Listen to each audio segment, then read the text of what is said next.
Call to order for the regular school committee meeting of Monday, October 2nd, 2023 at 6 p.m., Fitchburg City Hall campus, Legislative Building.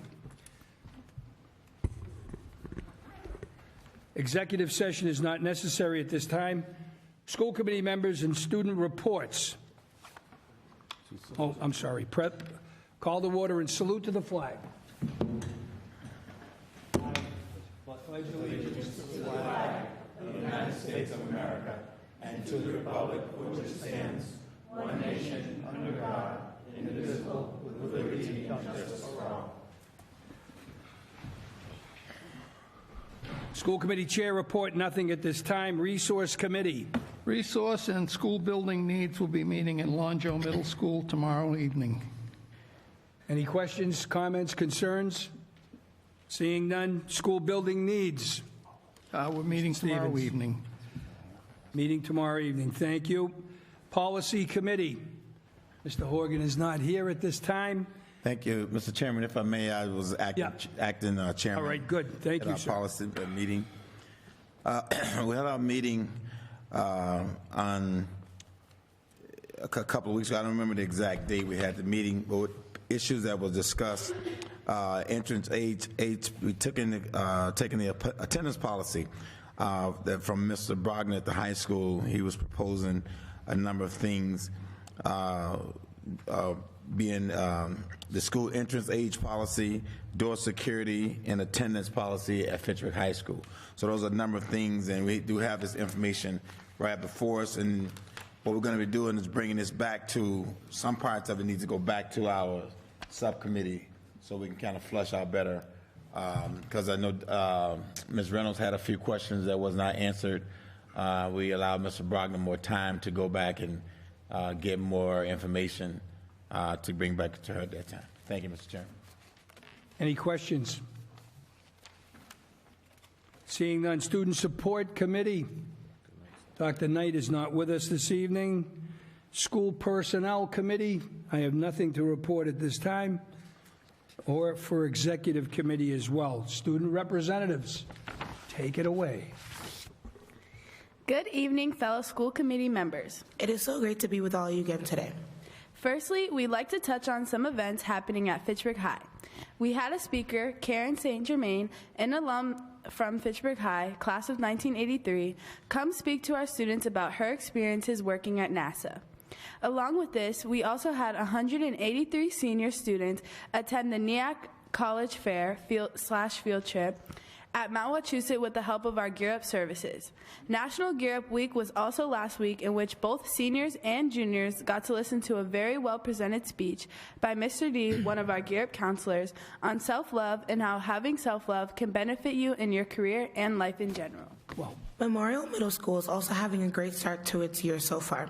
To help students enhance in the next level, the school is now implementing free after-school tutoring sessions for students starting this month. Memorial is also hosting a super fun, fantastic Hispanic Heritage Month celebration this Friday, October 6th, in which there will all be art, music, dancing, spoken word, and more throughout the performance. Furthermore, Crocker has been having a very productive start as well. They have already had their first whole school morning meeting around the Positivity Project, which is their CEL curriculum that they utilize heavily throughout the year. I would also like to touch on some very important topics. As some of you may know, I am a part of the Fitchburg High School Black Student Union, and I wanted to share an important idea we have been trying to plan out for the last month. One of the BSU's main goals since the start in 2022 has been to take a trip to Washington, D.C. to visit Howard University, a very high-level HBCU, the African American Museum, and meet some legislators within the Black Caucus. We are dedicated to making this opportunity present to seniors within the class of 2024 and future seniors within the BSU as well, in order for students to embrace and explore their cultural backgrounds. Our advisor, Mr. D, is presenting this idea to the Resource Committee later this month, but I still wanted to make this idea known to the school committee. As a follow-up, I also wanted to comment on what I have noticed so far within Fitchburg High regarding class selection and opportunity. I had a discussion with one of my friends recently about her career goals and the classes she decided to take this year to prepare for it. She wants to become a nurse or be in the medical field in some way, and has been super excited to come to school and learn because she's finally able to learn about her field of interest through her nursing math class and financial classes. I bring this up because I, as a student who's always wanted these class opportunities, I appreciate Fitchburg High School working so hard to ensure their students are growing more and more prepared for their futures. Lastly, just to piggyback off what Mr. Hughes said at the last meeting, we FHS students want to see Big Papi David Ortiz at Fenway. Thank you so much.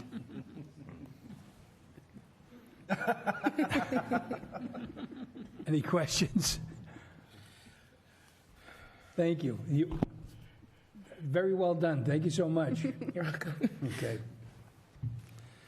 Approval of minutes of a regular school committee meeting of September 11th, 2023. So moved. Motion made, Second. seconded. All in favor? Aye.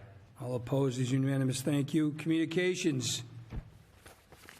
Delegates for the 2023 Mass Joint Conference, November 8th through the 11th, 2023.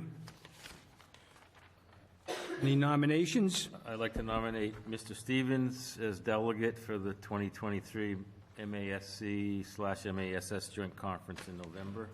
And I don't know if we could vote on that now or vote it when we do all the action items. It's an action item. It's an action item, so we'll do it at that time. And I second that. Thank you. Thank you. So we also need an alternate, too. We need an alternate. Do you know who else is attending, Mr. Thompson? I do not. Last year, Dr. Knight did attend, I think. I don't know if her plans are to attend this year. I have not heard from her. I could register her. If she goes, I could register her at the meeting. Okay. So we'll wait for, The alternate. we got to talk to her about whether she's interested or not. Yeah, if she is and she goes, Yeah. I will All right. bring it to Glenn Kuchar. Yeah. Okay, good. Thank you. Moving on, public comment. Anyone wishing to make public comment, please go to the center podium, state your name and your address, please. My name is Jim Marks. I'm with the Teamsters Local 170. I represent the First Student Drivers. My address is 8 Wild Rose Ave, Worcester, Mass. Good evening. Thank you for letting me speak tonight. I'm here tonight with the school bus drivers behind me who drive First Student and service the Fitchburg School District. We are here tonight to show our dissatisfaction with the recent decision to pull a driver from Route 49 because of an incident that happened on the bus that day. I have had a discussion with the transportation manager, Donna Hildreth, and was trying to get a meeting with Acting Superintendent Thompson to discuss and avoid us coming to the school committee meeting tonight. Unfortunately, because of the lack of interest on Superintendent Thompson's part, that meeting never happened. I'm here tonight in hopes that the school committee will listen and hear from us why this was a wrong decision by the district and act and ask for the driver to be put back on her run effective immediately. Now, I know some of you might be saying this would be a First Student issue as they work for them, but the district moved the driver, not First Student. This situation is not new to the district or to First Student. Last year, the same student was removed from transportation in its entirety because of the behavior of this child. Last year, there was 20-plus write-ups, 10 to 12 times the videos were pulled for review, and finally the district acted and removed the child from the bus. This year, the student was allowed to ride the bus again, and after only a few days of the behavior of this child was in question. On this day, the driver pulled over and would not resume the route as she was concerned the child might act on some threats that she was hearing. And those threats can be heard on the videotape. It is the driver's responsibility to protect those children on the bus, and the driver did just that, making sure that all the children stayed safe while someone of authority came to the bus. Now, yes, it was a hot day, and yes, they were on the side of the road for 13 minutes to 16 minutes, but that small delay to make sure kids of other parents, kids and other parents' kids are safe and are able to arrive back to their parents that night. In the world we live in today, we need to act, and that's exactly what the driver did. Now, you all know how hard it is and has been and still is to get drivers to drive a school bus. And if the drivers did something wrong that warranted her removal, I would not be here today. Drivers have a huge responsibility making sure they get these kids to their destinations on time without incident, keeping the bus in order, along with making sure there is no bullying happening and the kids are seated and respecting each other, all while driving. Drivers are responsible for making sure these kids get off the bus at the right stop and are safe before they move on. These drivers are trained to accomplish all these tasks and transport the most precious cargo, which is other people's children.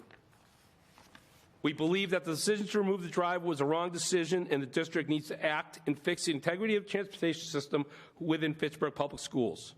Drivers drive these routes on a daily basis and know what is right and know what is wrong, but sometimes the driver's suggestions get brushed off.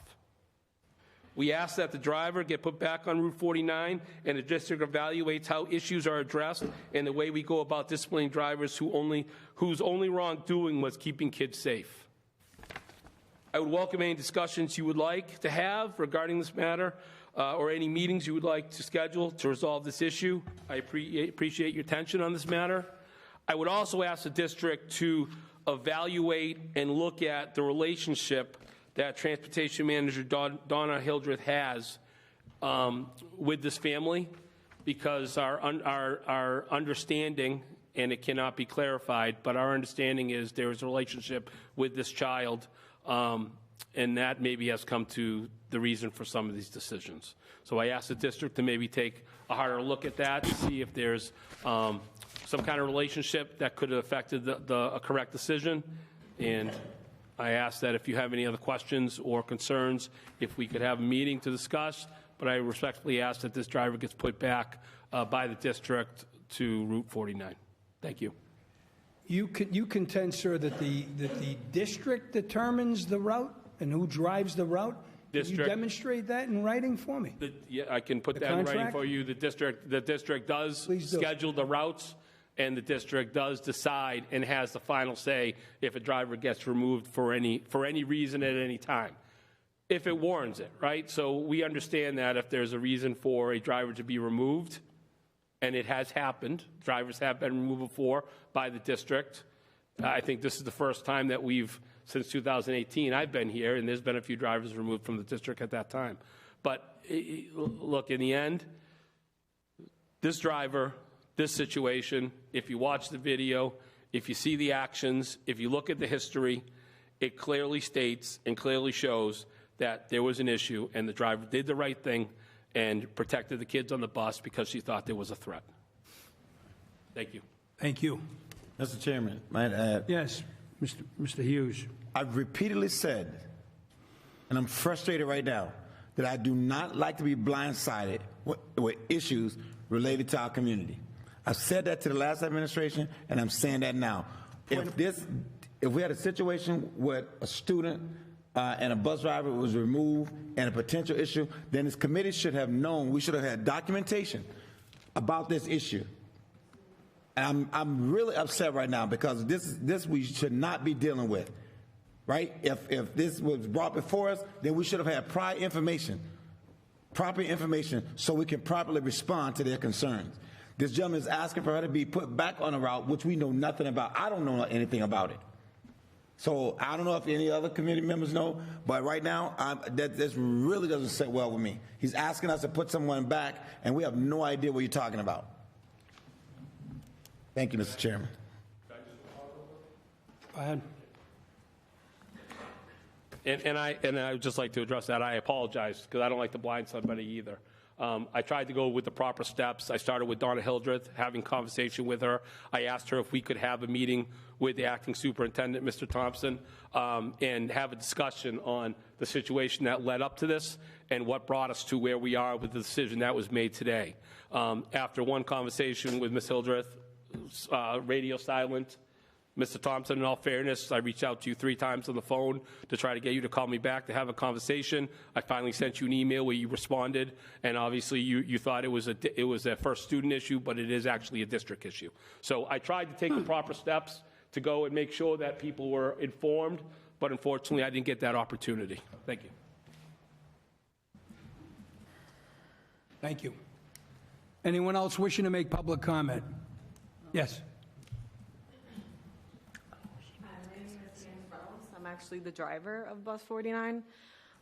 It's actually appalling that nothing has been reported, Put the microphone down. Thank only because I've been reporting the student for 8 months. It took 8 months for her to get pulled off my bus.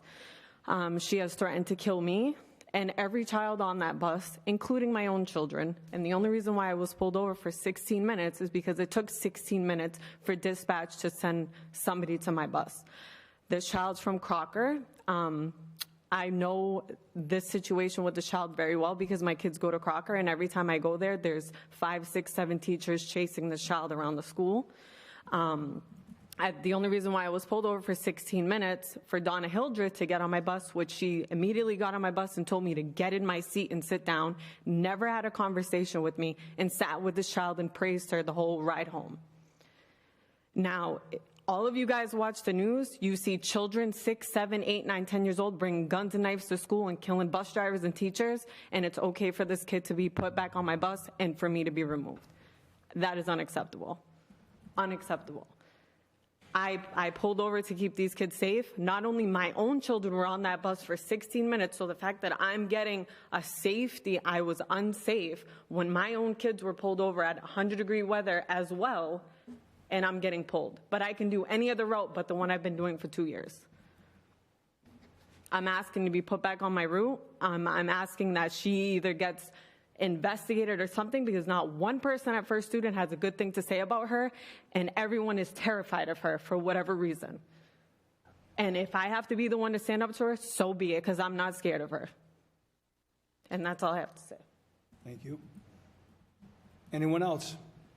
Yes. So I am the spare that's been driving the Please route. state your name and address, please. Mallory Beaver, 14 Prospect Street. I have been covering this route since she was removed, and I will tell you, with this child being removed from that bus, every single route has been piece of cake. I have driven the bus with that student on it. It was not at all easy. I pulled over multiple times. I've been at the bus company for 11 years. I've never witnessed anything like this child. For her to be pulled off, I agree, is unacceptable. There has been many, many times where things have gotten ignored and drivers have actually been assaulted. Still, nothing has been done. So in this case, I have all of her kids asking where she is, asking for her back. They like her. I've had no problems with her. Even with my nerves shot right now, just even being up here, I will back her up all day long. Thank you. Thank you. Chairman? Yes, go ahead. Ask a question? Peter. Yep. Has this been reported to the principal? Has it been written up? All of our reports go to the principal. Has there been any action taken to take this child off the bus? There was last year, after the 20 write-ups and the 10 to 11 video reviews, the district finally made the move to pull this particular student off the run last year. But as the new year started, the child was put back on. So removed last year, removed from transportation in its entirety, and the student was put back on the bus this year. Has the driver or bus company asked to meet with the principal? The principal, the person who makes a decision on pulling a student off the bus, because they're in charge of it. I know as principal, and I've done that. In fact, I put the whole bus shut down for a week from Crocker several years back. Okay, It's tough because the reports go to Donna, and then from Donna, it gets reported to Donna first, and then from Donna, it goes to the appropriate people, whether it's the principal the or the principal? superintendent. Because it's actually, building administration really needs to know what's happening on that bus and take action. From my understanding, and the drivers here that are present can probably answer this a little bit better than me, my understanding is they're not allowed to talk. They're being told, is this correct, not to talk to the school administrators if they're having an issue. It has to be reported and then sent to Donna for review, and Donna decides what the appropriate action would be at that time. I think, Mr. Thompson, maybe we just need to look at the policy and what's taking place, because maybe some things have changed since because the building principal is the one responsible for every child in his building. And they're the one that should be getting the complaint of what's happening. What Mr. Hughes has brought up, it's not a policy decision that, we're getting it. Right. Administration, we need to make sure the policy is firm and supports both the student and the drivers, and administration needs to handle it. And it shouldn't get here.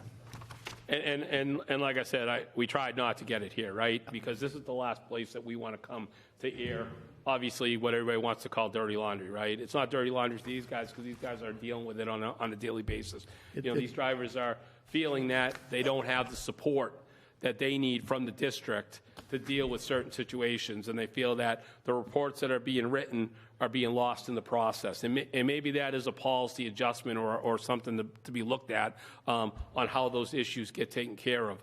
But I can tell you that, we don't have all our drivers here, but we have some drivers here, and I think they all feel that frustration that what happened to Candace is a sad of events, and it should have never happened. And, if you look at the history and if you just view the video, it's a very busy video, but if you just view the video, you would see what we're talking about. So Whether you're in the classroom or you're driving the bus, you need to have control, so you can either teach or drive your bus, and I agree with that.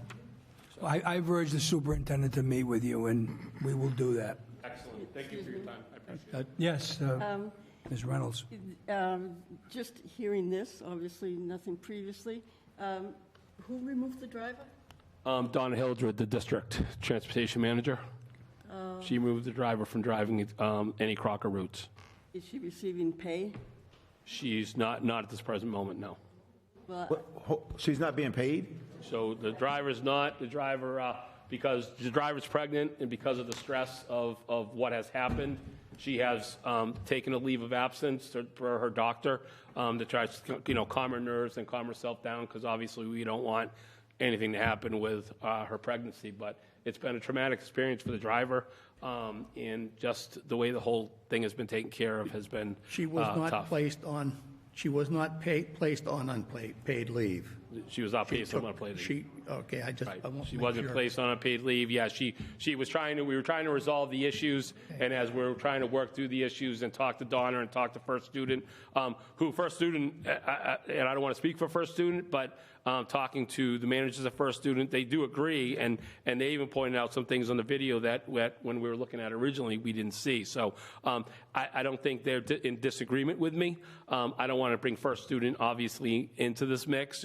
As a union, I'm fighting for her to get her job back, and where it's not a First Student issue, this is a district issue. That's why we're here. Point of order? Yeah, I Walsh, had Mr. Walsh. before. I wasn't done. Go ahead. Go ahead. My sense of justice is that she should at least be paid, but I say she should have her route until a reasonable decision is made. This doesn't sound reasonable at all. It sounds very heavy loaded, but it should. I don't think she should be the one to suffer. Well, the hard part that we don't understand is that the student's been removed now. So the student has been removed off the route. And so we don't understand where the student's been removed, and the issue was why the driver isn't able to drive that route. Absolutely. And that's a big concern to us. We don't understand that decision, and that was part of us wanting to talk to the city and try to get a better grasp and understanding on that. We don't know how any of us would react in a situation like this, right? But when you hear a student gesturing certain things or voicing certain opinions, in a day we live in now, we can't take those things lightly. And that's exactly what this driver did. This driver thought about the whole bus, not just, What confuses this whole matter is I was led to believe that it's the bus company's call on how they distribute bus drivers and whatnot.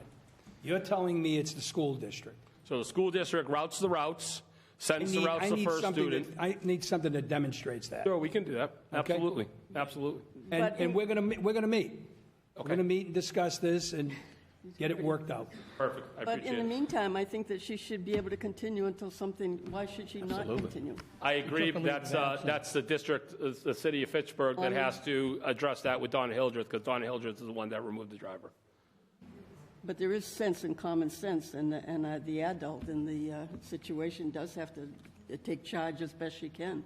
And I think the issue really here is this isn't a first-time thing. This isn't like a one-off. There's a documentation just from the end of last year of 20 write-ups, 10 to 12, 10 to 11 videos that have been pulled to review, and the end result was the student was removed from the bus. So there was definitely a reason to do that, and then for the student to be put back on the bus now thinking that everything was going to be better, I'm not sure what that thinking was, and obviously this is where we are Could we make a now. recommendation that she... Point of order, just to clarify, and I know this is a serious issue, but this is public comment. It's not a discussion. And we're discussing an item that is not on the agenda, which means right now, if we have a discussion and make decisions, we're in violation of open meeting law. And so it needs to be something that needs to be met in a different situation, not here. Fair enough. That's all. And I understand that, I'm not saying that it's not serious, I know what it is, but based on what rules that we have to follow as a committee of a city, right now, we cannot have a discussion on this item.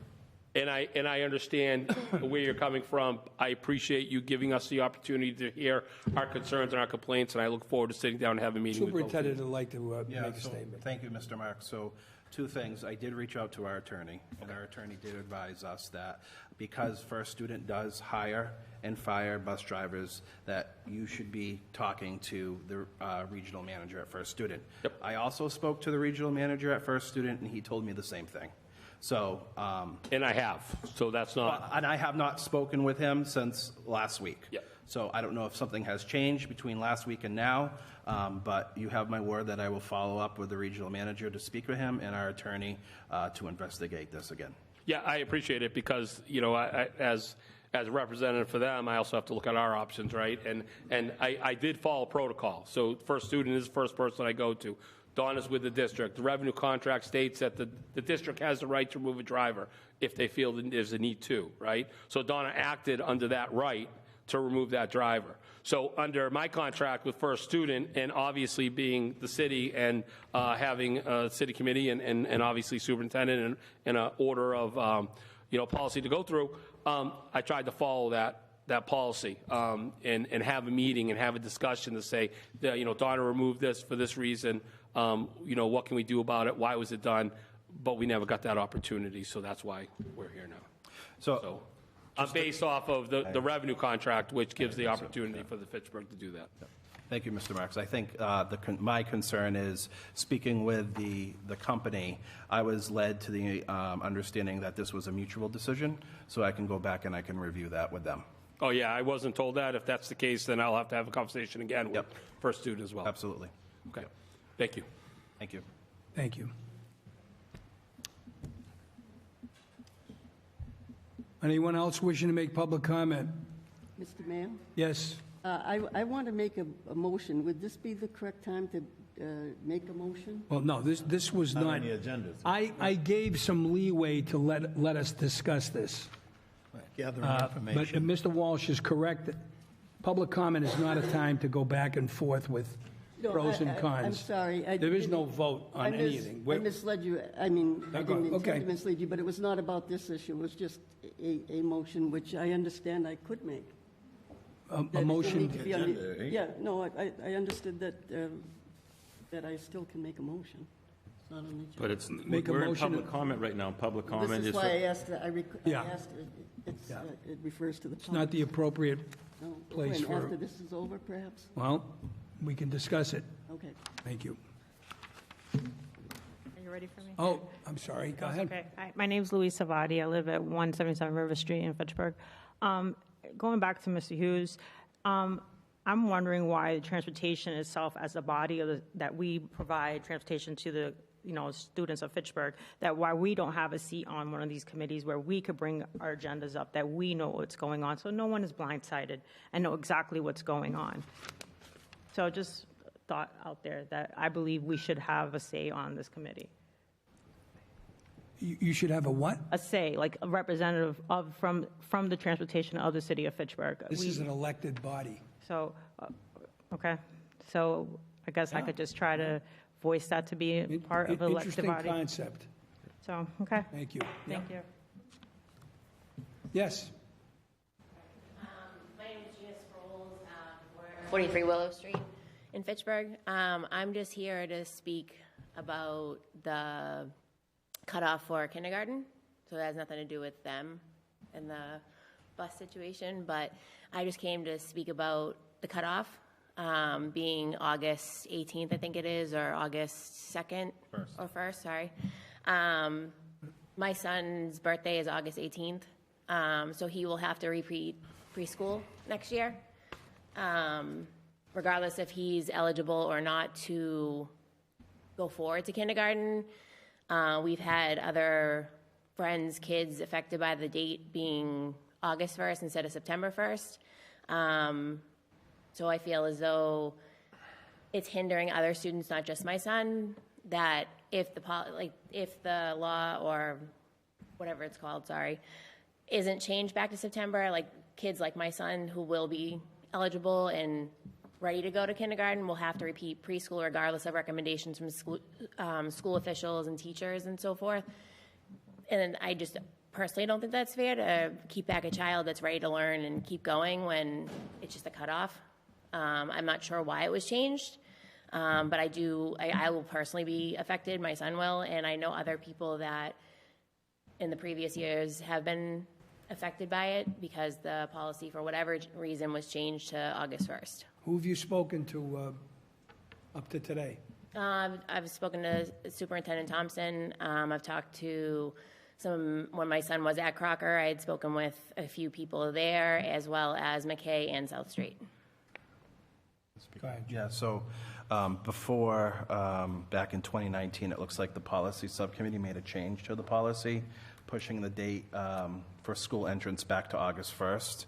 Last September 20th, we met as a policy subcommittee, and we have revamped the policy so it does reflect the September 1st date. So we are actually talking about that tonight, and it will be on the agenda to make it September on or before September 1st. Perfect. Awesome. So back to how it used to be. Awesome. Thank you for your time, guys. Yep. Appreciate Thank you. it. Thanks. Anyone else wishing to make public comment? Seeing none, moving on. Superintendent's report. Thank you, Mayor. Tonight, this evening, I would like to welcome Dr. Becky McFall to the podium. Becky McFall is my new induction superintendent's program coach. She is supporting me this year as a first-year superintendent.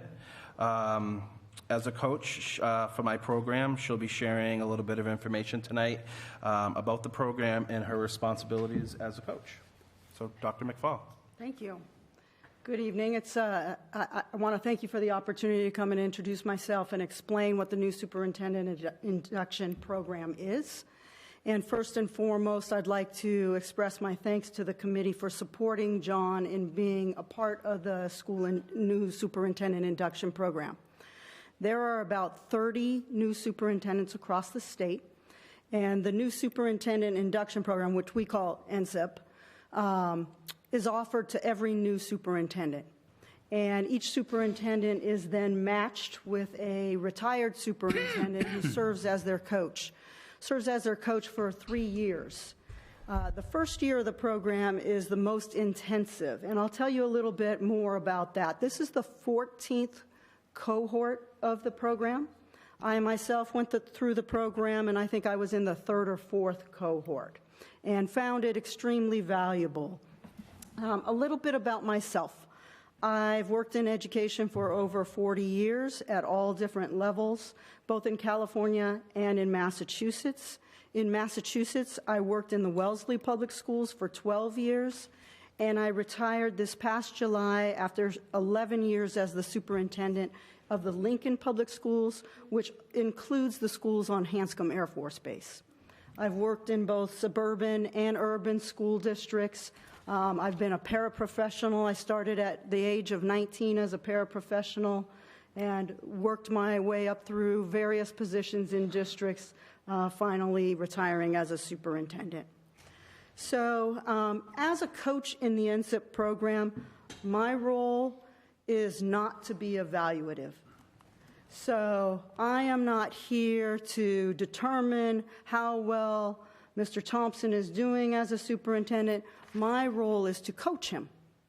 And just like an athletic coach, you're really out there kind of on the field with them, observing what they do, attending meetings, meeting one-to-one with them, and giving feedback and recommendations, and helping them to learn some of the skills of being a superintendent.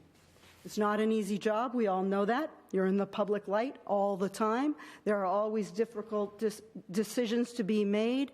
And so, you know, having somebody who was not a part of their admin team or their school committee be a sounding board for them to work with, and someone who has experience to share about how to work through the organization of leading a district as well as working through issues that arise, I think is invaluable. So again, the NSIP program is a 3-year program, and in the first year, we meet monthly as a whole group of superintendents and coaches across the state for a full day, typically. And then in between each of those monthly sessions, I meet with John for 6 hours every month, either one-to-one or going to visit schools and observing classrooms, or I may attend a school committee meeting or an admin team meeting so that I can observe and then talk to John about what I saw, what he did well, what I think he needs to work on. In our program, there is a curriculum, and that curriculum includes developing an entry plan and a report of findings that will be used to develop a multi-year district strategy. And so all of our new superintendents are working on that right now.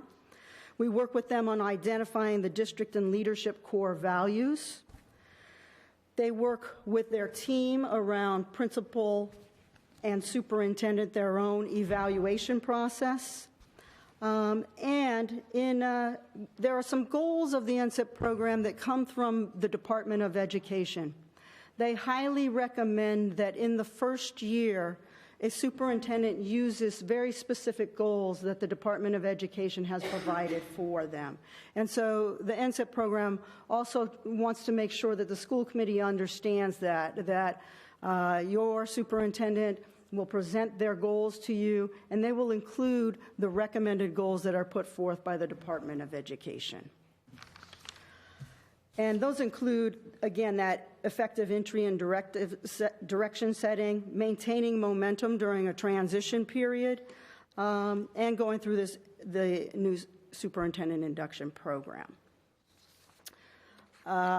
Again, one of the things we talk to superintendents about, and so I always want to say this directly to the school committee, you know, we know that when there's a transition from one superintendent to another, there's a huge need and desire to keep things moving forward.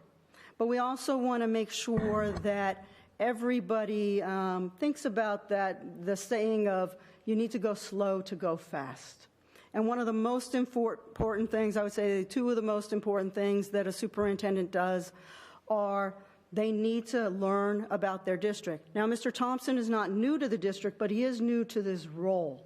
And it's a very different role, and so he has a lot to learn. And so his entry process is really important in terms of looking through a new lens and understanding what the needs of the district are in order to then make decisions with the leadership team and with the school committee about what the right strategic priorities are moving forward.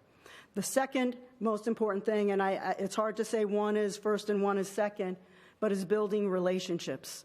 And so we want to make sure that as the superintendent, Mr. Thompson has the opportunity to now build new relationships. They may be with some of the same people he worked with before, but because the roles have changed, he has to develop new relationships, as well as with all of the new folks who have been hired in the district, new families, new students. And so I encourage all of you to embrace that saying of go slow to go fast. It really is about, another saying that says, culture eats strategy for breakfast. You could put forward a ton of strategic priorities, but if you don't have the right culture in place, built the relationships, have a strong culture of collaboration and working together, strategy's never going to be accomplished. And so that's what we work with in this program, is really helping Mr. Thompson build his leadership skills, understand his district, and develop the ability to then move strategy forward very well and hopefully a little bit faster as a result. So again, I want to thank you for this time to explain the program, what my role is, how we work together, and I'd be happy to answer any questions. Thank you. What's the duration of this training, if you will? Yeah, so it's a 3-year. I'm calling it the right term, training. Yeah, it's a program. Yeah, Okay. it's a 3-year program for a superintendent. But the first year is really, again, the most intensive one-to-one time. In the next year, there's less of that time. And in the third year, it's more about what we call a consultancy, where there are groups of superintendents with a retired coach facilitator, where they just have an opportunity to come together a few times a year to talk about what's happening in their district and get some support from their colleagues. And who pays you? So the Department of Education and the Bar Foundation, they're grant funded. Okay. The districts, through the school committee, I think it's about, I might have the wrong amount, I think they pay $3,500 for the superintendent to participate, and the rest is paid from the Department of Education and the Bar Foundation. Thank you. Any other questions? Thank you very much. Thank you. Yes, Ms. Reynolds? What I intended to say, I would like to say, and it's subsequent to this is the perfect lead-in. I want to recommend that we retain Mr. Thompson as full-time superintendent. Well. That's surprising. Well, I think he has the Are qualifications. you putting that in the and- form of a motion, Ms. Reynolds? Yes, You yes. are. Is there a second? I'll second that motion. Second the motion. All in favor? Can we have discussion first? What, please? So we're not By going to... all means. So we're not going to do any kind of Search? search at all? I mean, I'm not... John, you're doing a great job, and I don't know if this is something that we can do legally. Can we just appoint somebody internally to be superintendent, or do we not do a search at all down the road? I understand that we can do it. It's perfectly fine if we have an eligible and a capable person. That we can do that. And that's my motion, that we do that. Well, would you feel more comfortable if we research this, possibly have a conversation with our attorney? I don't know. Peter? I don't know if we need to do that. You don't think so? Well, I It's- think there's it's- some it's the school- reluctance. It's the school committee's job. One of its few jobs that we really have is to hire a superintendent. Do we hire, or do we make recommendations to the mayor? And the recommendation, it's like the chairman cannot appoint him. It can come from the chairman or any member, such as Mrs. Reynolds, can make a recommendation to appoint Mr. Thompson or anybody as a superintendent. Then it's a second, and then discussion, and a vote. Mr. Walsh? My question is, we have a motion and a second, but when this agenda was set forth, Right. this motion and second was not Was on not the agenda, which correct. means we're voting on something that was not published and posted on the agenda for Right. 48 hours in If I could- advance. If I could, my recommendation would be to Mrs. Reynolds to put it on the agenda. Upcoming agenda, the next meeting. Agenda. Yes. And Fair that enough. would, that would Good give, idea. that would give 2 weeks. Yep, okay. Okay, all right. How's that? Do we put that to a vote? No, no, you You don't. don't need to No, put it no, on it would just- be up to you to just put it on the agenda. Mr. Thompson's going to make note of that and have that part of the agenda in 2 weeks. Okay. All right, Okay? okay, all right. Thank you. Thank you. Interesting. Interesting, Ms. Reynolds. Oh, my God. Thank you. Go ahead, I'm sorry. Thank you, Mrs. Reynolds. A little shocked. Thank you. Really? All right, so moving on. This evening we have some guests with us. We have Assistant Principal Sean Walker. We have Sarah Kanabuchi. And also we have Michelle Scott here to talk a little bit about our 8th graders in the annual 8th grade trip to Washington, D.C. Good evening. Thank you for having us here tonight. We're coming tonight to get approval to begin planning our 8th grade field trip to Washington, D.C. Doing things, well, a couple things are a little bit different. We've done for the past 20 or so years. Jen Fisher has been standing up here asking permission, and moving forward, she is stepping back a little bit from the trip, so I'm going to fill in her absence. We are looking to run the trip from June 4th to June 7th. Changing that up a little bit. Traditionally, we had left on a Sunday and returned on a Wednesday. We're looking to go from Tuesday to Friday this year. Doing that to make life a little bit easier for our chaperones and to make sure that that trip is a little bit more fulfilling for students. So we're looking to try that. Our agenda this year is, or excuse me, our schedule this year is fairly similar to what we've done in the past. We're looking to do a lot of touring of various museums, along with Arlington National Cemetery, a lot of the monuments. The students just left, but the African American History Museum will be on our agenda this year. That one's a personal favorite of mine. And we are looking to improve our attendance from last year. We had just restarted the trip from the COVID pandemic, and we had about 150 students last year, so we're looking to bring that number up a bit this year.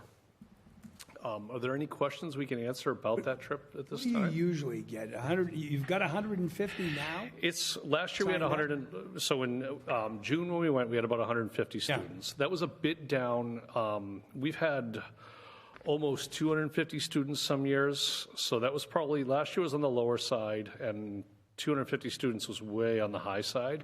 So it's usually somewhere in there. 200 is, in my experience, is about a normal amount. But So that is fluctuates with the economy and. Is the inflationary bug hit? Was it $905? Yeah, a little bit.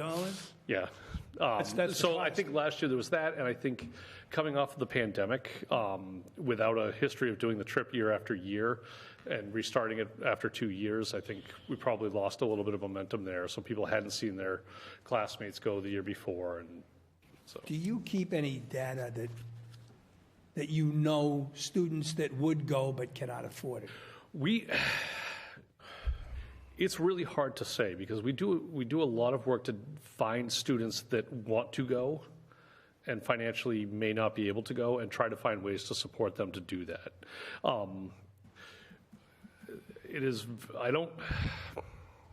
It's hard to find This is tough people that want discussion. to That's go. why I raise it. Yeah. Every year I raise it because that's what I think about. What kids are staying home because they can't afford $900? And it is a lot of money. That's a chunk of money. Yes, Yeah. definitely is. Mayor, And can I jump in Yes, for a go second? ahead. So to what Mr. Walker is describing, the Resource Subcommittee last year did appropriate a certain amount of funds to keep the cost of that trip last year about $600. So the average is about $1,000 to $1,100 for the 8th grade trip is what we found. Yeah, looking from other around in the communities. So it did allow for quite a bit of a cost You differential. didn't do that this year. Well, I think it's coming up on the agenda. Oh, it is? Tomorrow. Tomorrow it's on Resource. We're out of order. I think one of your meetings got We're a little canceled. ahead of the and game there, so- but we are trying to figure out ways to do that because we Yeah. know what a powerful experience it can be for kids. And I think to Mr. Walker's point too, when students have been identified as unable to afford that amount, there have been efforts to provide funds for those students. If you'd like to hear some more information about some of the fundraising efforts that Mrs. Carnabucci and Mrs. Scott are planning, they'd be thrilled to speak about that too. Did you want to hear more about the fundraising? Or? Oh, sure. Okay, good. So we have our first fundraiser already set to go so that we can hand out packets on the first parent meeting on October 12th. It is selling cookie dough. We have penny war fundraisers set up to go in November, so we try to stagger them so they're not all going at once. Last year we ran a semi-formal dance for the 8th graders, which helped raise money for the whole school. So we do a combination of individual fundraisers where students can raise towards their own trip, and then we also do school-wide fundraisers to help towards the total cost that we split evenly between students. We also had students who fundraised even though they paid for the whole trip, and they donated that to other students as well. So right now we already have, I think, 4 that are already set, and then we also have more that we're working on getting done as well. Yeah, so to continue on with Ms. Carnabucci was saying, last year was our first year involved in the trip, and so we definitely have a lot more planned for this year. Even though it was our first year being involved and the first year after COVID, we did have several students that did pay for a bulk of their trip using fundraising, especially with the school committee's assistance with decreasing the cost by paying for the buses. So we do appreciate that. We did bring, unless you had other questions about fundraising, we did bring a picture from last year that we wanted to present the school committee with. I don't know. Good for you. We wanted to just say thank you because our students were really appreciative and they had a really great trip. So these were all our students that went last year with us from both schools. I know you can't see this, but pretty good shot. Thank you. You should hold it up in front of the podium, because I think if you're speaking, it'll be on FATV. Yeah. So if you want to hold that for a second. And Walker, come on and get this, will you? I have a suggestion. Yes. Would some of that cookie dough be chocolate chip cookie dough? Email us, let you put orders in. Oh, yeah. It's right online. We can send you all the link. There was a pumpkin roll last year that looked really good, a frozen pumpkin roll. Save me some. I'll buy some. Mr. Walker, do you have a place where people can send donations also? No. If they would like to donate? We will shortly. Would you get something out? And we're meeting tomorrow night, and that's on the agenda. And I mean, we provide funds for SAT scores, students taking SAT scores, and other things. And I have always been an advocate for providing funds for particularly field trips and school trips. And as you know, I started that trip with Mr. Masciarelli and Mr. DC 38 years ago. It was only a couple $100 back then, you know. I honestly don't want to see any kid not go because they can't afford it. I think, All right. speaking for everybody involved with the schools, we share that. Good. Good. And work Thank really you. hard to find and identify people that need some assistance to go and help them to get there. Yeah. And I think over the last few years, we've made sure everyone can go. Good. And we make sure to tell them, too, that not to let money be the reason they don't go and to come and speak with us privately if they need to, or parents can contact us. So we've already had some Good. students Yeah. come and talk to us. So. Okay. Mr. Walsh? Yes. can you send a list, the dates, and the type of fundraising event to Mr. Roach so that we could have it at our resource committee meeting tomorrow and share it with the remainder of the school committee? Absolutely. Okay, thank you. I know that from your application for it, that you are providing for people to be certified to take care of students on the trip. But have you looked to see if you could get a nurse to go? I know you haven't been able to in recent years, but contractually they can go. So if you would still try and see if a nurse would go. It's always nurses are in short supply, so it's always a tough sell. But I know, and it's that's a one of long- the things that with our well, you've done the trip negotiations too, with so the you know, but nurses it's a long that, week, but we we are provided always, funds for nurses to go and Okay. to pay them, and it's just I'd be thrilled because it makes an it less work for me. unwillingness of somebody a nurse that wanted to go, so. But just give it a try still, Sean, yeah. Good job. Thank you. I love the Thank picture. you. Thank you. Oh, Mr. Mayor? Yeah, Yes, nice. This is on the agenda for tonight. Could we take that out of order? You want to do it now? Yes, for the field trip for the Washington. Can you put that in the form of a motion, please? Yes. Which one is that? 23-. I'll make a motion that we take 23-298 out of order in, You want to vote on that now? I'll second that. Approve the superintendent's recommendation to allow Fitchburg Public Schools 8th grade middle school students to plan a trip to Washington DC in June 2024. make a motion, we take that out of order. Motion made Second? and seconded to take out of order. Voting on it at this time, all in favor? Aye. All opposed? It is unanimous. Thank you. I'll make a motion that we approve 23-298. Second? Motion made and seconded to approve 23-298. All in favor? Aye. All opposed? It is unanimous. Thank you. Good. All right. Start fundraising. Thank you. Thank you. All right, just taking, I'd like to take the MCAS presentation out of order, if that's okay, and put it to the end of the superintendent's report. In your packet this evening, I put my 3 goals for the year for you to review. I won't go over all the goals, the key actions and the benchmarks, but I will go over each goal with you, if that's okay for this evening.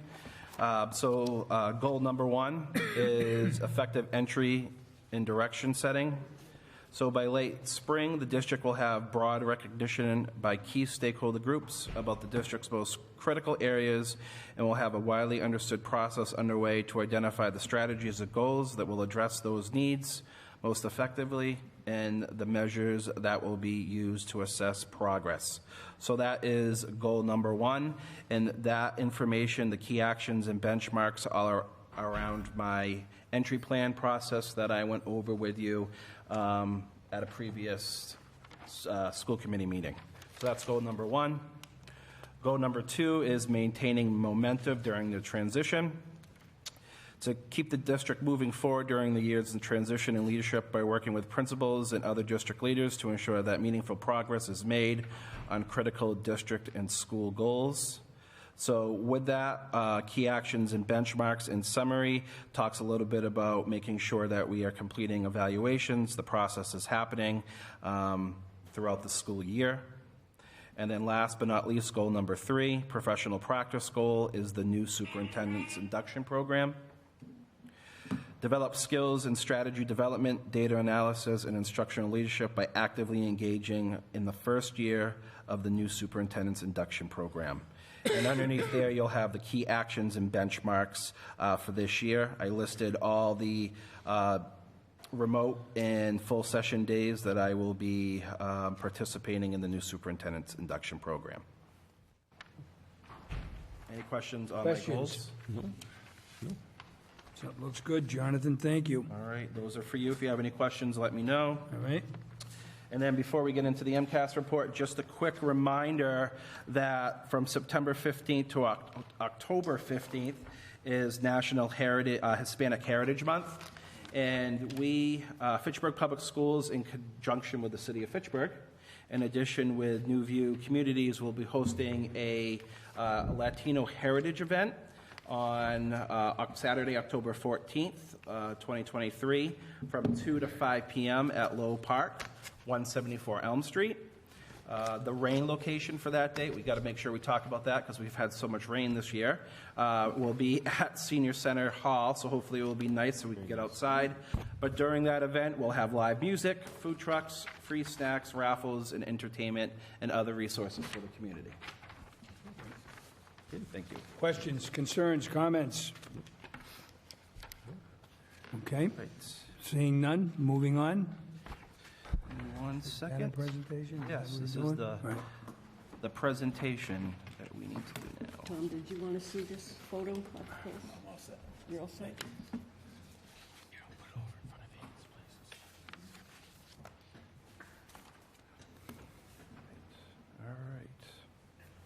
All right. So this evening, oops, you see that? So this evening, we'll be presenting to you the district-level accountability data that was released last month from the Department of Elementary and Secondary Education. So this evening, I'll be sharing with you the high-level data as a district to show everyone how Fitchburg did as a district on our state assessments. In front of you, I did print out these slides so you can reference these so you're not squinting up at the screen, so hopefully you'll be able to see that. So just a few things for tonight's agenda.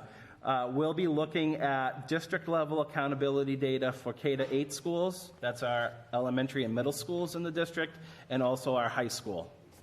So this evening, we'll be looking at our student achievement data, which will highlight our ELA, our math, and our science data. Then we'll be talking a little bit about our student growth data for ELA and mathematics. We'll be looking at our progress toward attaining English language proficiency. That's involving our students who are English language learners and their results on the state's access exam. And then we'll be diving into chronic absenteeism. Again, I want to make sure it's clear that this evening, this is the district data.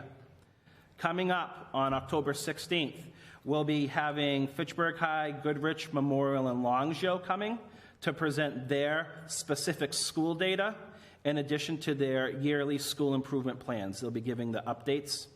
And then on November 6th, we'll have our elementary schools, there's a typo up here, Crocker, McKay, and Rheingold, and then South Street Early Learning Center, it should say that instead of Goodrich, will be coming to present their MCAS data and their school improvement plans.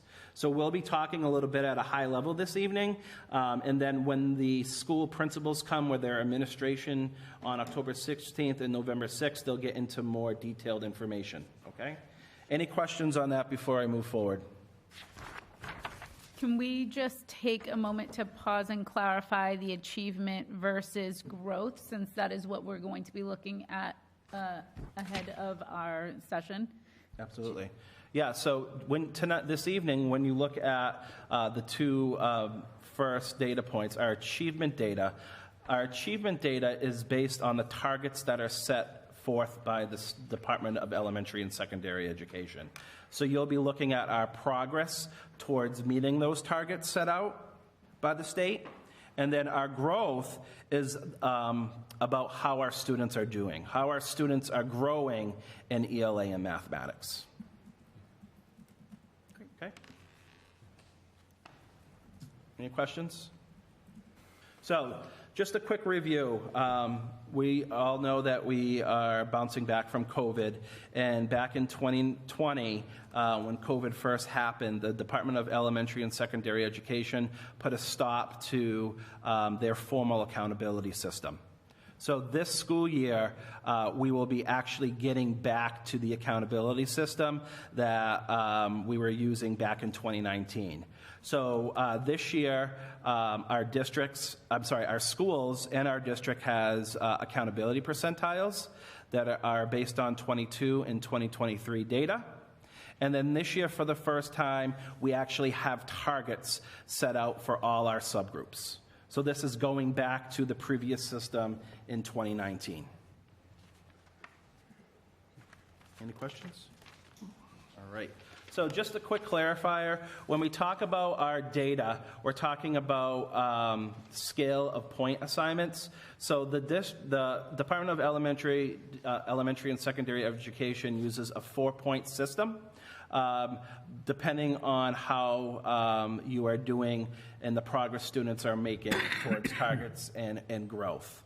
So if you look at the first category, we'll start off with 0. 0 points means that a school declined or a district declined. They receive percentage points of 0%. If there's been no change, you receive 1 point and a target percentage of 25 points. If you improved but you were below the target that the state set out for you, you receive 2 points, which is 50% of the target. If you met target, you receive 3 points, and that's 75%. And then if you exceeded the target that the state set out for you, that's 4 points, and that's 100%.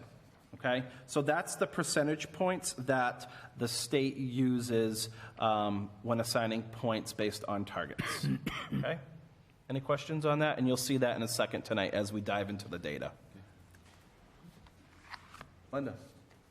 Great. So this slide in particular is talking about different paths that they are setting targets. So different schools receive different targets depending on the path that they're on.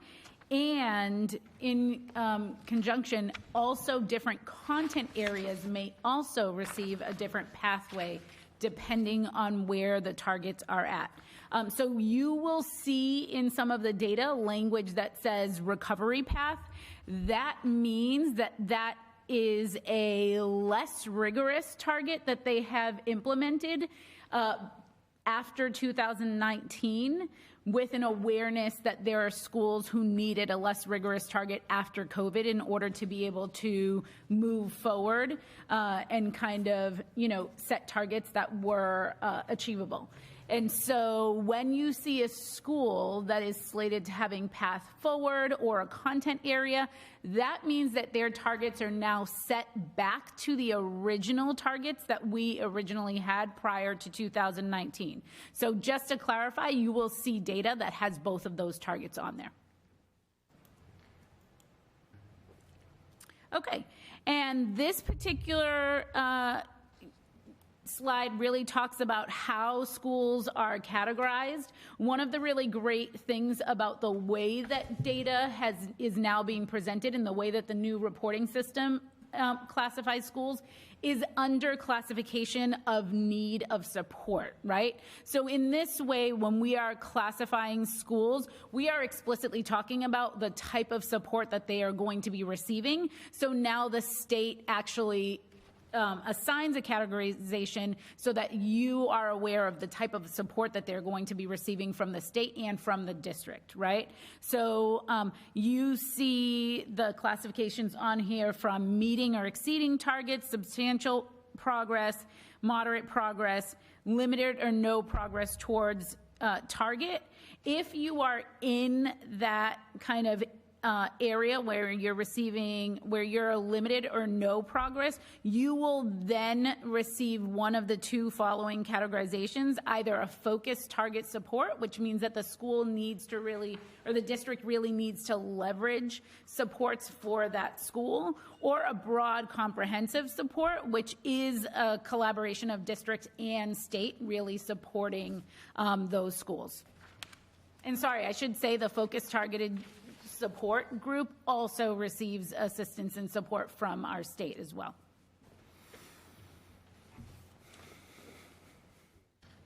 So this year for a school district, I'm happy to announce that as a school district, we are not requiring any assistance or intervention at the district level.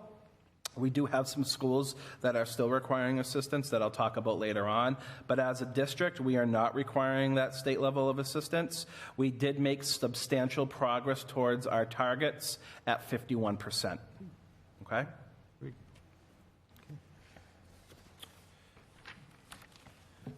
Okay, now we're going to dive into our ELA data, and Glenda will take us through our English language arts data. Great. So I'm going to be discussing each of these data, and I want to share with you that for the slides, the way that they're being presented is we'll see slides that are specifically non-high school grade levels. So those are grades 3 through 8, and then we'll see some slides that are very specific to high school grade levels. So primarily those are grades 9 and 10, and potentially 11th grade if they need to retest as well.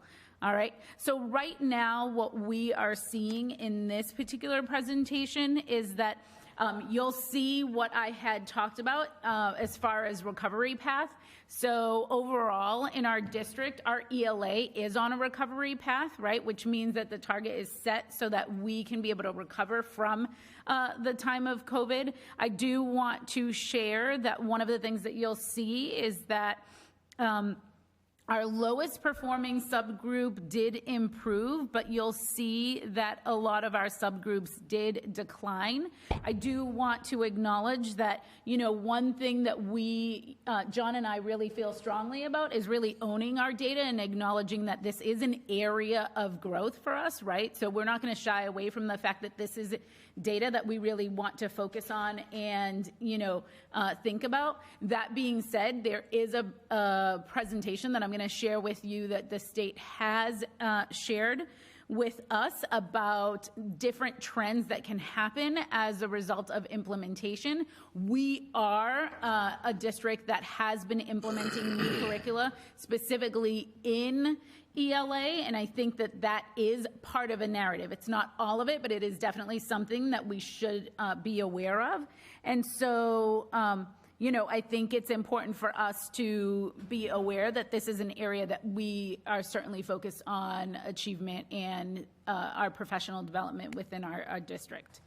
So on the next slide, I think what is really important is that though our achievement, right, our meeting the target is an area that showed decline, overall, what you'll see is that we actually had typical high growth in most areas, right? So you'll notice that in many of our subgroups, we have typical high growth. We do want to acknowledge, right, that there are some areas, right, our lowest performing subgroup we need to really take a look at, and our students with disabilities and our Hispanic Latino students as well, right? Again, these are areas that we're really focused on in our district and making sure that we are supporting, but really happy to see that even though our achievement data really didn't show what we were hoping to see, that we are actually still making growth. Okay, so this is for our high school data. Okay, we only have one high school in our district. So typically when we see the data, some of this data will look familiar again when Dr. Braga does come to speak about the high school. The reason that this is shared out as a district is because sometimes there are districts that have multiple high schools and then all the data is compiled together. We are not a district that has multiple high schools that are presented in this particular data set. So it's important for us to be aware of why this is being presented in this way. Again, we want to, highlight that we are aware that we're in the recovery path for achievement in the high school as well. There is a decline similar to the last achievement data. One thing that I do want to point out is none of the data was into the double digits. So all of the decline are still within 10-point range. Again, not something that we aspire to, but definitely something to acknowledge that we didn't drop significantly. And there is data that I want to share, again, that responds to this. Moving on to our growth. So in our growth, again, there is overall growth. And again, there is a narrative that is coming up and, something that John and I and many members of our curriculum team have been discussing. But there is something that we are noticing that is a trend, which is our students of high needs and our Hispanic and Latino students are making growth, and our L and former L, they're making growth, but somewhat at a lower and slower pace than other students. So that is something that we really have to pay attention to and also act upon. Okay, so this is the slide that I wanted to share with you, just so we have a little bit of context. I think one of the things that's really important is that, DESE has really been lifting up the idea that we can't just have quantitative data that is only showing numbers, right? There is definitely qualitative data that needs to marry, and really we have to know the narrative that goes along with it. So I wanted to make sure that you all had this particular graphic because it is really important, and to share that we are under, our first year of high quality implementation with DESE support in elementary, and we're launching year 1 at the high school level, right? So that being said, this particular graph shows that there is a data dip that can happen when you're implementing new curriculum, because there are staff members that are learning that curriculum, and professional development is part of the process to really adjust and readjust to the shift in how standards are presented in curriculum. Okay, so I just wanted to make sure we highlighted that. Could you just, the HQIM, what is it? Oh, thank you so much. What's that? It stands for High Quality Instructional Material. Okay, thank you. Okay. Yeah. Any questions before we move on from ELA into mathematics? All right, so for mathematics, as you can see, overall for our students, we met our targets set out by the state, so we received 3 points. A couple highlights that I would like to lift up for K-8 is that for our lowest performing students, we exceeded targets with an increase of 6.5 percentage points, which is great to see. And then in addition to that, our EL and our former EL students also exceeded targets. One of the things that I'd like to highlight here is we had a lot of intervention that we implemented in mathematics this past year. For the first time ever, we had math interventionists happening in all our K-8 schools that actually supported students. So it's actually nice to see that some of the funds that we used in gaining positions, like the SOA funds, and hiring more staff to support our students, it looked like that is paying off here. So we're very happy to see that. And can I just highlight one more thing that please note that, especially in reference to what you said, students with disability in this have actually been placed on a path forward. So they are actually working on targets that are set back to 2019. So I think that's an important piece to highlight. Mm-hmm.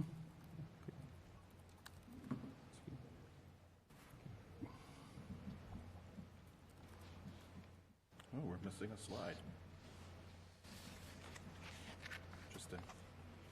So I wanted to show you the growth, but for some reason, the slide is missing. I don't know where it went. It's not coming up. That's next. So for our mathematics, for our non-high school, so again, this is our K-8. Overall, we had typical growth for all students. Again, we received 3 points for that. In all the other areas, we were almost there to highlight high typical growth. The other areas, you can see we received a low for our typical growth. But again, the state looks at anything between 40 and 60 as typical growth, whether it's on the low end or high end. So that's our overall performance for mathematics, K-8 for growth. And then our mathematics at the high school level. So at the high school level, you can see that we did have a decline in our areas. Again, you can see that some of our areas, they were a path forward from 2019, which is really great to see. We did have the biggest dip based on our data is our EL and our former EL students. But one of the big pieces that we like to really showcase is our African American students. They improved but below target.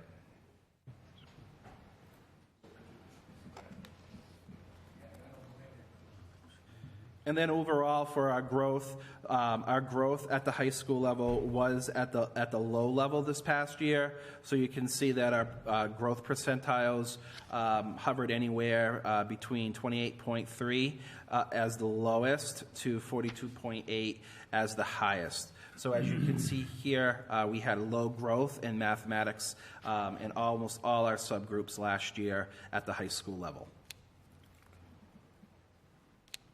I know one of the things that I already, that we all know, the challenges that we dealt with last year at the high school level.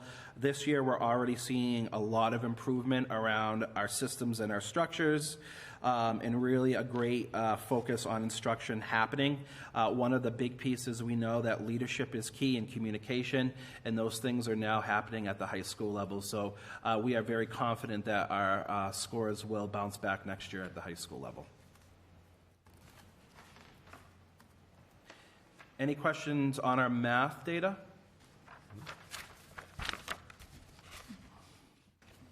Science. Okay, I'm going to share about the science data.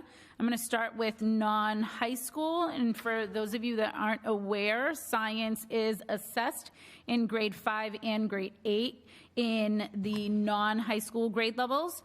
I'd like to share that this data is really pretty exceptional. We have achievement data that shows both recovery path and path forward of exceeding targets. One of the things that I think is important for us to be aware of is that when we're in recovery path and we're exceeding targets, we need to recognize that most likely this will shift into path forward moving forward next year. So that's really, exciting that we'll be able to get back into the 2019 targets in this area. So that's really important. We've both exceeded and met targets all across the board here for achievement. And now I want to talk about the high school data.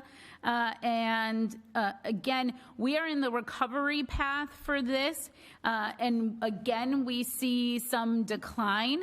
I do want to, address the fact that, again, John just spoke about the fact that there are supports and we're leveraging those supports in a really strategic way at the high school. One of the ways that we are doing that, first of all, this past summer, there was summer curriculum work that really focused on priority standards for science.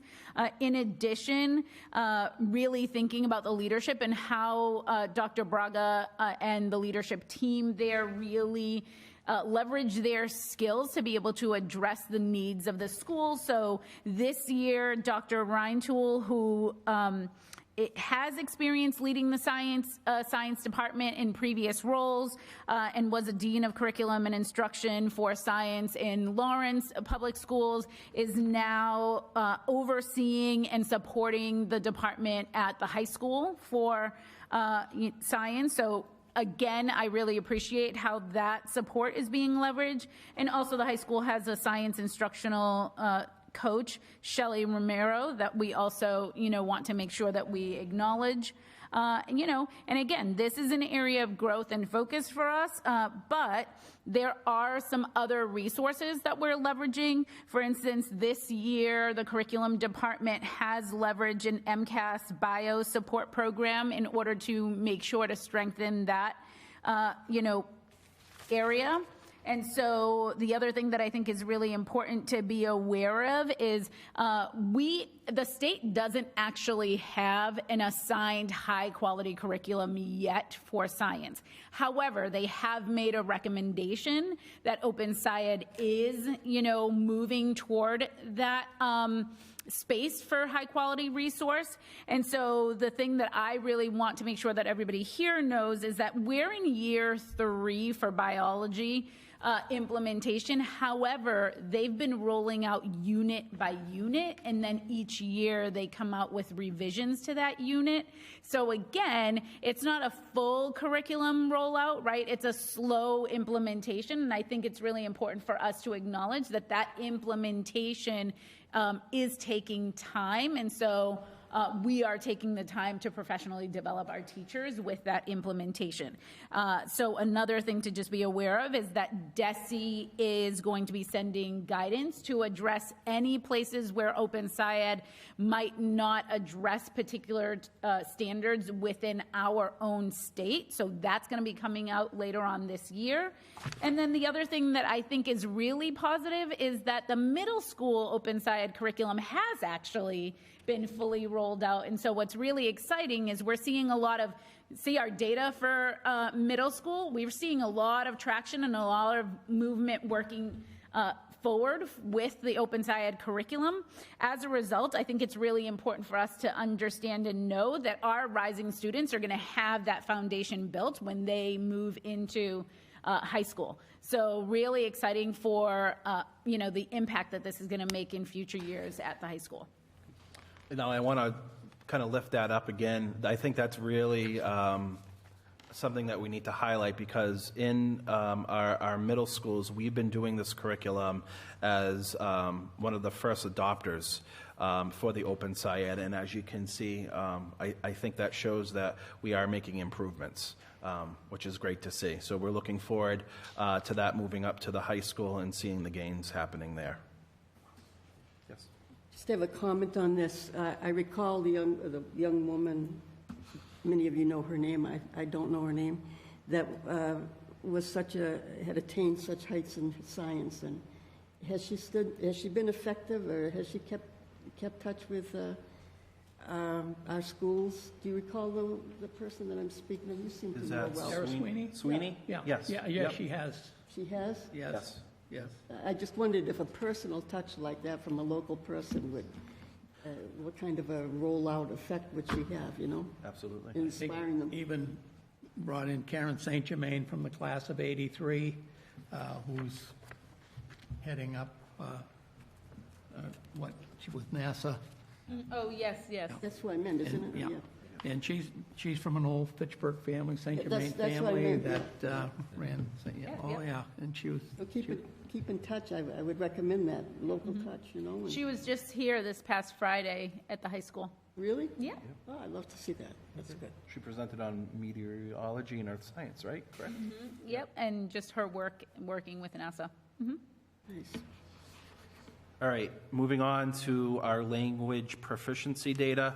So just a reminder, this data point is from our Access data, which is an assessment that our English language learners and our former English language learners take every January and February of each school year. So this is data that's showing their progress in learning the English language, okay? So overall, at the K-8 level, as you can see here, we met our targets that were set out by the state. You can see that we improved by 3.3%. And again, that is for K-8. And then at the high school level, we did have a decline of 6.1% for our English language learners and former English language learners at the high school level last year.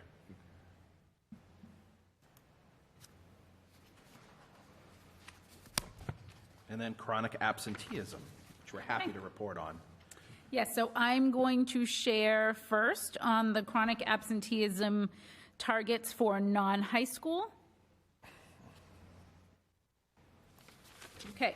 I'm happy to share that we exceeded targets across the board and received 4s in all areas.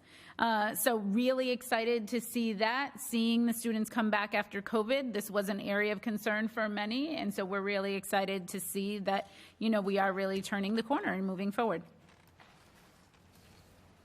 All right, now we are at the chronic absenteeism for high school.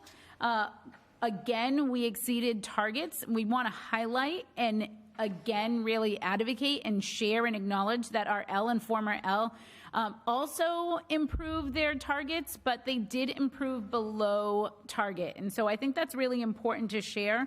One thing that I do want to highlight is that currently Dr. Braga and his team are really leveraging the support of their resource officer, the support of their administrative team. He will be talking about this plan, I imagine, in a future meeting. I know his policy is completely around this plan and really advocating for looking at a way to really incentivize the attendance and prioritizing connecting with students and really engaging in dialogue with students to really understand their needs and why they might not be present at school, and really connecting families so that, everyone is really invested in dialogue and support to improve this area.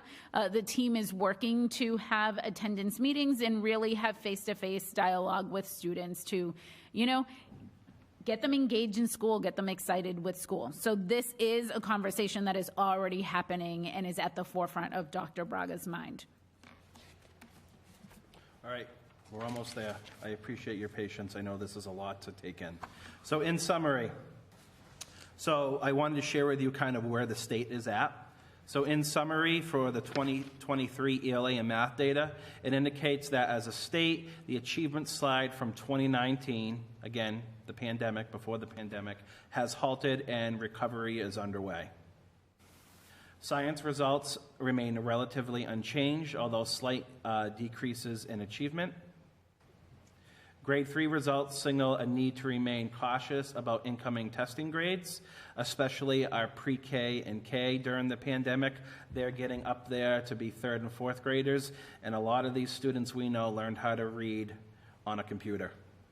So we're still addressing that. Still, we have significant ground to make up. Again, we're nowhere near where we were before 2019. So we have a lot of work to do.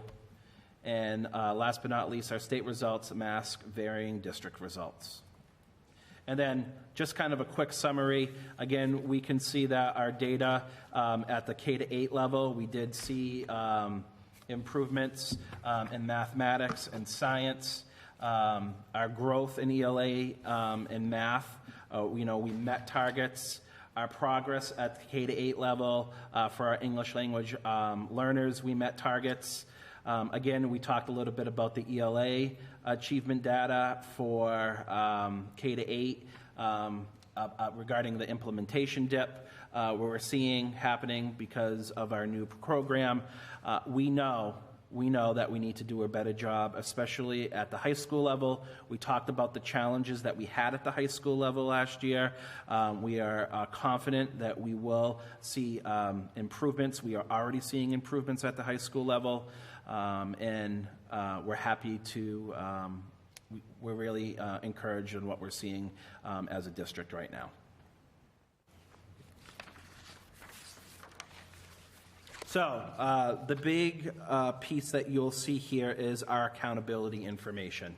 When our principals come on the 16th of October and November 6th, they will be reporting out on their accountability data. So we still have 2 schools in the bottom 10%, which makes us targeted in assistance from the SSOS, which is the statewide system of support. They will be coming in and working with our 2 schools, Longsjo and McKay, because they are at the bottom 10% of schools. That being said, there is some bright spots I'd like to talk about. Last year, Longsjo Middle School, they were at the bottom 4%. They did have a 2% increase this past year, so they did improve 2 points, okay? And that also goes the same for McKay. They were actually at 5% last year. They did improve 1 point, and now they are at 6%. So we have seen some growth at those 2 schools over this last year from the previous. A couple other points. Crocker Elementary School, this year they are at 34% for a percentile. Last year they were at 36%, so they did have a 2% drop. Fitchburg High School was at 16% last year. They did lose 3 points, so they now are at the 13th percentile. Memorial, we're happy to say, had the largest increase in percentile. Last year, they were at 20%, and now they are at 33%, so they had a 13% or a 13-point increase. And then last but not least, at Rheingold, last year they were at 43% for accountability. They did actually decrease by 13%, so now they are at 33%, same as Memorial. So when our principals come, they will be giving you key detailed plans on how they will be improving at their schools. Mr. Walsh. Question on McKay. Are the numbers adjusted from previous years when it was K through 8, where it now is only 1 through 5? That's a great question. So obviously they don't have data for 6th, 7th, and 8th graders anymore. Okay. So that data went to the other 2 middle schools. Okay. Right. But they were based on data for 3rd, 4th, and 5th grade. Okay. They were the only school that actually had 5th grade data, because the other schools, it was their first year with 5th grade. Right. So 5th grade still counted actually towards McKay last year. Okay. Right. Thank you. Yep. Last slide, I promise. So response to our data. We've heard that before. Mr. I Thompson. promise, I know. So what are we doing as a district?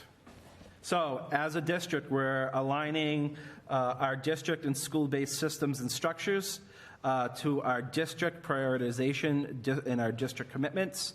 So this year, we're really focusing on making sure we're making our learning clear to our students, having something called learning targets and success criteria up in our classrooms, making sure our students know exactly what they're learning and the expectations around what it is they have to do in order to achieve what they are learning. So that's going to be very clear in all our classes, and we're working towards that this year. And then our teachers are making sure they're implementing effective lesson plans and actually lesson planning in their PLCs or other groups of teachers this year. Other pieces that we're doing is making sure that we're working with our principals, making sure that we are providing them support around giving teachers quality feedback. And also making sure that evaluations are being completed in a timely manner. That's something that, as a district, we need to do a better job at. Recently, I was at the urban superintendent's meeting, and they actually showed a slide for Fitchburg and the percentage of our evaluations that were completed in the last few years, and we have some work to do around that. So we'll be improving that as a district this year. The other piece is making sure we're aligning our professional development. We're going to make sure that all our professional development is clear and aligned to our district and school priorities. October 10th, we have our District Professional Development Day coming up, and we'll be focusing on making sure that we are planning clearly, and making sure we're planning lessons around clear learning targets and success criteria. And also we'll be focusing on our English language learners and looking at the WIDA standards for them and making sure we're planning lessons for our students with those standards in mind. We're going to be making sure that we are aligning and monitoring our teaching and learning happening in all our classrooms. Our admin need to be in the classroom supporting our teachers. Our teachers are asking for feedback. Our administration and our team will be doing a better job to make sure we're providing them with feedback and supporting them in order to meet the goals that they set out individually for their students, in addition to goals that we set out as a district. One of the things I wanted to make sure I lifted up is that our administrators will be taking a course this year called Analyzing Teaching for Student Results. All of us, including our central office administrators, will be participating in this course. This course will be making sure that admin really understand what good quality instruction looks like for our students, in addition to making sure that we're coaching and providing teachers with the support they need to achieve better results for our students. And again, we know that we need to do a better job at providing support for our two subgroups identified, our special education subgroup in addition to our English language learner subgroup. So in order to do that, we're making sure that our professional development is aligned to those subgroups. We're continuing year 3 with our co-teaching professional development in all our schools. In addition, we are actually participating in a district-wide book study right now for our administrators, looking at the book Justice for ELs by Anaya Cooper. And again, we're making sure that all our administrators, in addition to our teachers, are participating in the WIDA professional development. So I said a lot. I threw a lot at you. I tried to condense it as much as I possibly could. Questions on where we are right now as a district based on our 2023 accountability data?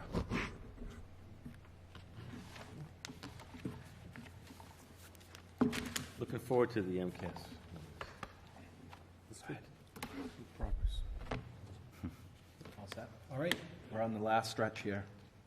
What's the last stretch? Last stretch, 2 things. I'm going to have Mr. Roach some talk budget about our donations and grants right now, Mr. Roach. Yeah, so we have a donation from the very robust Rheingold PTO. They do a great job over there. We'd have 2 grants to submit and 1 to accept. So the Rheingold PTO would like to donate a shed with an approximate value of $3,500. This would allow them to have quick access to activities for recess and outdoor activities such as that. It's going to really, I think, coincide well with also the groundbreaking of their new playground, which should be available in about a week. We just have a couple more things to do with the playground over there. So that's the donation, and these are reflected in action items 23-299 to 23-302 as well. So there are 2 grants to submit. One is the Behavioral Health Supports Grant from the Mass Department of Public Health. Funding is intended to help support the provision of school-based behavioral health services and to create safe and supportive school environments that are responsive to the impacts of trauma, including gun violence and other forms of violence, on student learning and well-being. In addition, the Mass Teachers Association Mass Child Grants, which would be up to, and that previous grant, the amount is to be determined. The Mass Teachers Association Mass Child Grants would be in the amount of $4,000, and that would be to offer helping students in need grants that would purchase clothing, shoes, hygiene products, food, books, and funding for extracurricular expenses. Those would be grants to submit. And then a grant to accept is the Innovation Career Pathways Grant, continuing with the advanced manufacturing and environmental and life science pathways that currently are at Fitchburg High School. The amount of $50,000 would support that programming. I'm glad to take any questions. Any questions on grants or donations? Just saying, I'm impressed by the Rheingold PTO. Yeah, they absolutely. It's very impressive. They do a great job. Thank you. And then moving on, we have 2 policies that we would like to push forth for the first reading. The first policy is the school entrance age policy that we talked about earlier, that parent was here. Like I said, one of the changes I'd like to recommend is, and I gave you a new copy, but I actually have to add something else, that we change the date in it to read the following. Parents are encouraged to enroll in the Fitchburg Public Schools kindergarten program based on entrance age policy. Students must be 5 years old on or before September 1st. Can I just make a modification to that sentence? Absolutely. Okay, so if everybody agrees, I'd like it to read, parents are encouraged to enroll in the Fitchburg Public Schools kindergarten program based on the school entrance age policy, period. Okay. Students must be 5 years old on or before September 1st of their enrollment year. That's okay. Would it be possible for you to give that to me in writing, your revision of the sentence? Yep, I will. Okay. Thank you. Yep. I'll give it to you before I leave. Okay. So I'll make that correction. Okay. Yep. And we'll bring it up to us for a second reading next time. Yep. Yeah. And then, Mr. Roach, you want to talk a little bit about door security, please? Yep. So the door security policy, essentially in a nutshell, would be that all doors would remain locked at all times throughout the school day. So that it'd be exterior and interior. It would allow for doors to be open at times, especially the interior doors to provide for airflow. But this would enable a quick ability for teachers to secure locked doors in the event that they needed to because of some situation that required that.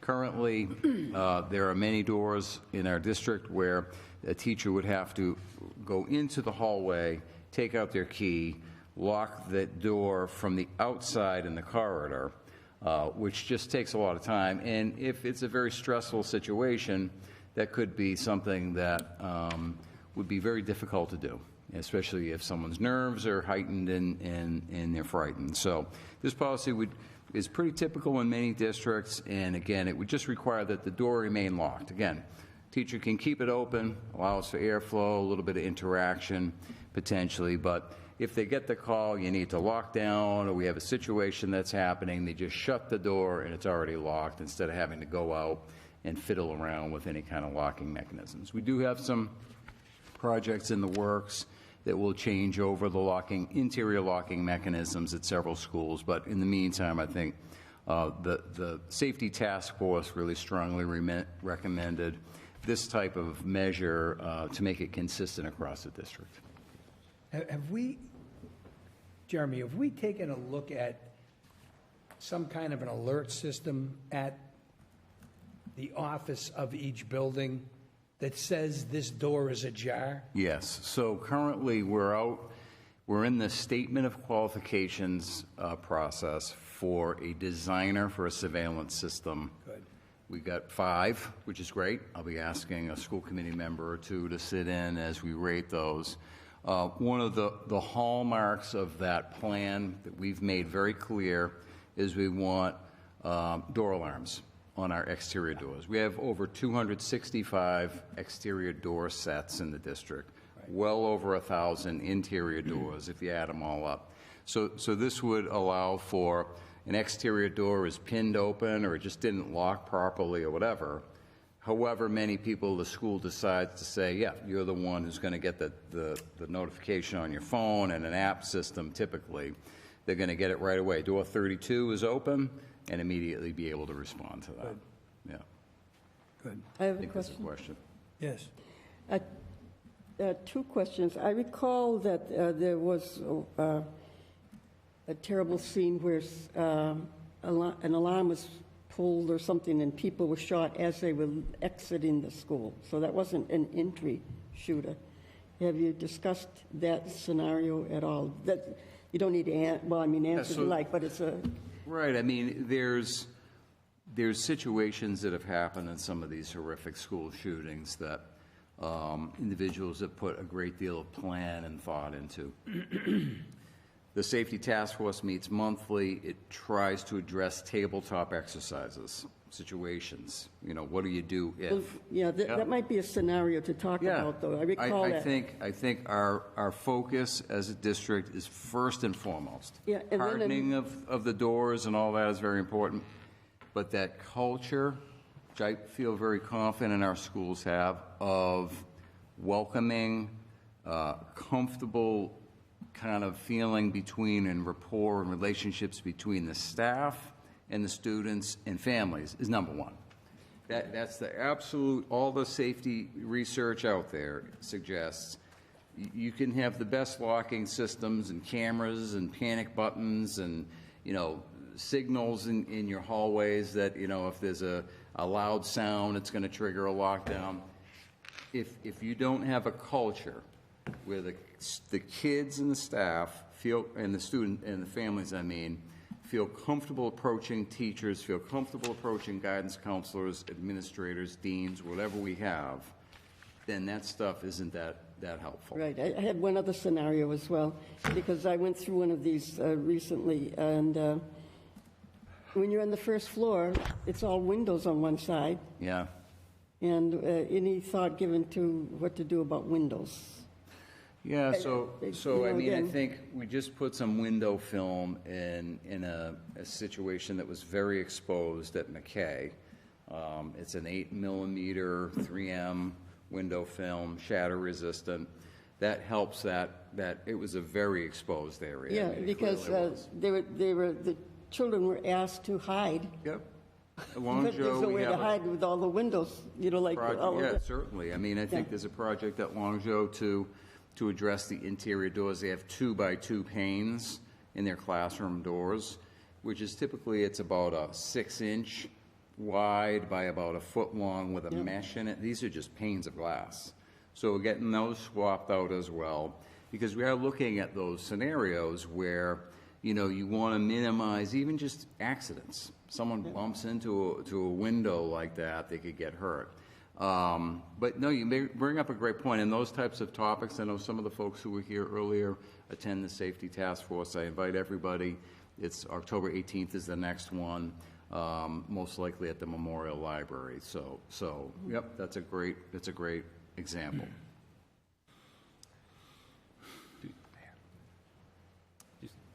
Two minor editorial items on the door security. In the Spanish section, Mr. Wall? I wish I could say that, but I can't. I'm sorry. But in the first paragraph, Third line from the bottom, if it should be written, the doors, it should be apostrophe S, not just plural. Well, it's... I like it, Jim. Well, There you it go. should be correct. That's The- right, no The typos. doors locking mechanisms. Oh, yes, Okay? thanks. And then, in item number 3, the doors should be reported to school administration. Reported, yes, thank you. Yep. Appreciate it. We will make those corrections. Yep. Thank you. We on? We are on. We are going to, is there a desire to bundle the Yes. action items? Make a motion to bundle 23-296 Yep. and 23-299 through 23-304. And I say it because I believe we're postponing 23-297, because we don't have a... We're not until we get someone Right. that's And committed. we already approved item number 23-298, the... So we're DC. holding that. I'll second the motion. All right, second. All in favor? Aye. All opposed? It is unanimous. Thank you. Make a motion to approve the bundle? Motion made. Second. And seconded to approve the bundle. All in favor? Aye. All opposed? It is unanimous. No need for executive session.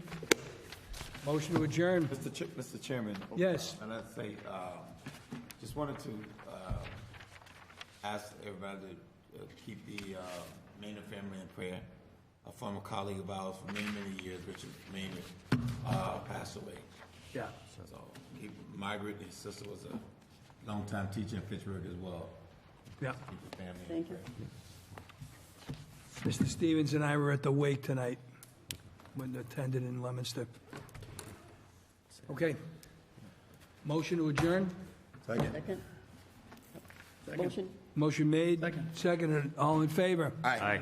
We are adjourned.